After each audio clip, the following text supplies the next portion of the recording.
Media के साथियों, Bharatiya Janata party हर एक वर्ग का मुद्दे उठाने के लिए तत्पर रहती है, सरकार के आगे हर एक मुद्दा रखती है।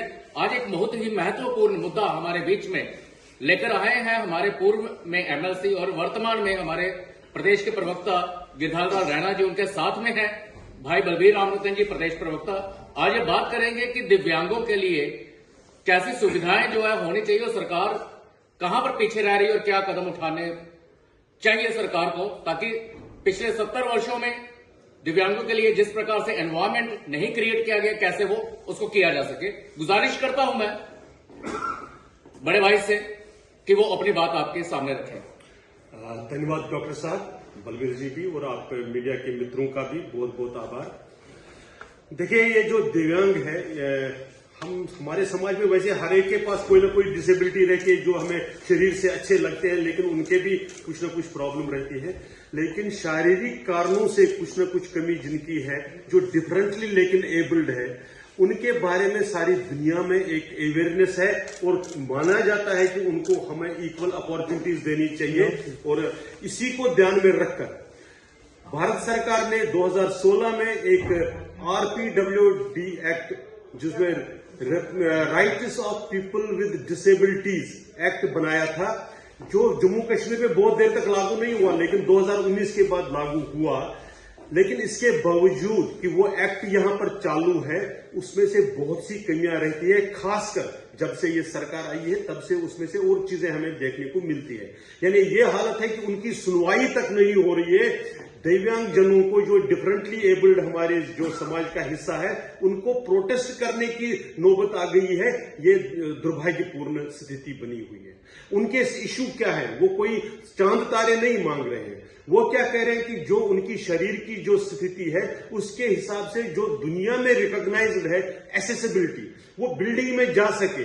अगर आप व्हील चेयर लेकर चलते हैं लेकिन आपके पास सरकारी बिल्डिंग में रैंप नहीं है, तो वो कैसे जाएगा? क्या वो निर्भर रहेगा हमेशा दूसरों पर? और ये सिर्फ सरकारी बिल्डिंग की बात है। हमारे यहाँ जम्मू कश्मीर में कोई भी ऐसी सरकारी बिल्डिंग नहीं है जिसमें वो नॉर्मल तरीके से रैंप प्रोवाइड किए गए हो, उनके लिए वैसी सुविधा चाहिए। हमारे यहाँ पार्क्स की है, पब्लिक स्पोर्ट की है, पब्लिक ट्रांसपोर्ट में है, वो कैसे चल सकते हैं? ये दुनिया में अगर रिकॉग्नाइज हुआ है तो जम्मू में भी इस एक्सेसिबिलिटी की, जम्मू कश्मीर में भी इस इशू को एड्रेस करना चाहिए, प्रायोरिटी पर करना चाहिए। ये हम सरकार से कहते हैं कि इसको एड्रेस करें। ये सिर्फ एक्सेसिबिलिटी की नहीं है, वो एक बात है। हमारे यहाँ पर खासकर जो ऑटिज्म, जो मेंटल डिसेबिलिटीज, जैसे यहाँ पर एक स्कूल, ये जो आबा वाले थे, आर्मी के जो वाइव्स हैं, उनका जो एसोसिएशन था, आशा चलाती थे, वो स्कूल बंद है। कोई भी स्कूल ऐसे यहाँ पर नहीं है। हमारे बच्चों को अब देश के अन्य हिस्सों में जाना पड़ता है। हमारी डिमांड है, भारतीय जनता पार्टी डिमांड करती है कि उस आशा स्कूल को या तो उसी को रीस्टार्ट किया जाए किसी दूसरी जगह, और नहीं तो जम्मू कश्मीर की सरकार प्रायोरिटी पर इस स्कूल का एक, यहां पर ही नहीं, जहां जहां उसकी आवश्यकता है, लेकिन हमारे इन बच्चों को बाहर ना जाना पड़े, इनके पेरेंट्स को और एडिशनल प्रॉब्लम्स का फेस ना करना पड़े, इसके लिए ऐसे स्कूल की बहुत आवश्यकता है। कॉन्स्टिट्यूशन ने इन दिव्यांगजनों के लिए जॉब्स में रिजर्वेशन का प्रोविजन दिया हुआ है। हमारे यहाँ आजकल रिजर्वेशन के बारे में बड़ी चर्चाएं की जा रही है। तो क्या कहते हैं आप कि ये जो इस प्रकार से जो ईश्वर के कारण, किसी भी कारण जन्म से इनकी कोई दिक्कत है, क्या इनको हमें जीने का हक नहीं देना चाहिए? तो पिछले हम जब देख रहे हैं कि यहाँ पर जितने भी 2, 4, 5 लिस्ट में देखें, उनमें से इनकी उस रिजर्वेशन के राइट को एक तरीके से इग्नोर किया गया। इनकी कॉन्स्टिट्यूशन में जो एक्ट में है, प्रमोशन में भी रिजर्वेशन है, लेकिन जम्मू कश्मीर वो प्रोवाइड नहीं करता। ये जो एक्ट है, RPWD एक्ट, जो उसमें एक फंड की भी कॉन्स्टिट्यूशन करने की जरूरत है।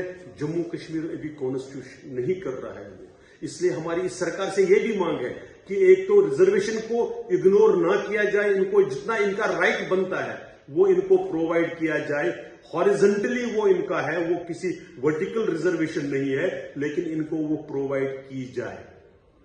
इसी तरह से जो फंड कॉन्स्टिट्यूट करने की बात है, वो फंड भी कॉन्स्टिट्यूट किया जाए, और प्रमोशन में भी जो प्रमोशन है में रिजर्वेशन है, उस प्रावधान को भी लागू किया जाए। एक बहुत बड़ी बात रहती है कि इनकी कुछ क्योंकि इनके पास इनकम का कोई बहुत ज्यादा स्रोत नहीं रहती है, इसलिए सरकार सोशल वेलफेयर के अंडर इनको पेंशन देती है। बहुत सी स्टेट्स ने उसको 5,000 से लेकर 10-15 हजार तक लेकर गए हैं। हमारे यहाँ पर 1,000 मिल रहा है। वो 1,000 भी रेगुलरली नहीं मिल रहा है, और उसमें खासकर में ये जो डिस्प्लेस्ड कम्युनिटी विस्थापित समाज है उनके उसमें जो ये डिसेबल्ड बच्चे हैं उनको बिल्कुल नहीं मिलता है। इसलिए हमारा कंसर्न्ड मंत्री से, सरकार से निवेदन है, या अपील है, डिमांड है कि इसको रेस्टोर किया जाए, जल्दी से जल्दी रेस्टोर किया जाए, और इसको एनहांस। आप नेशनल कॉन्फ्रेंस ने अपने मैनिफेस्टो में 1,000 से 5,000 करने का प्रॉमिस तो किया, और ये विदिन 3 मंथ्स बात करी थी कि 100 दिन में हम ये करेंगे। आज 4 महीने हो गए, लेकिन सरकार फेल हुई है इसको लागू करने में, अपने ही प्रॉमिस को लागू करने में। आप देख रहे हैं जम्मू न्यूज मिशन।